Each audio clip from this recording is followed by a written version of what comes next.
அடிக்கிற பெஞ்சன் புயலுக்கு அப்புறம் இந்த கீரைகள் எல்லாம் எப்படியும் வேஸ்ட்டாக தான் ஆக போகுது. இன்னைக்கு அமாவாசை, கட் பண்ணி பொரியலாவது செய்திடலான்னு கொடையை பிடிச்சிட்டு வந்திருக்கேங்க.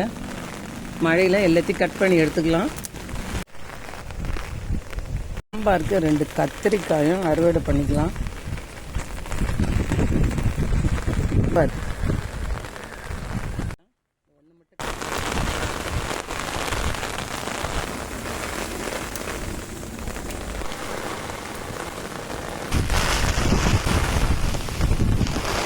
பெஞ்சமின் புயல்லையும் இன்னைக்கு அமாவாசைக்கு படையலுக்கு தேவையான காய்கறி எனக்கு கிடைச்சிருக்கு. என்னுடைய மாடி வெண்டைக்காயும் கத்திரிக்காயும் போட்டு ஒரு சாம்பார், அகத்திக்கீரை பொரியல், சாமிக்கு போட கொஞ்சம் பூக்களும் கிடைச்சிருக்கு.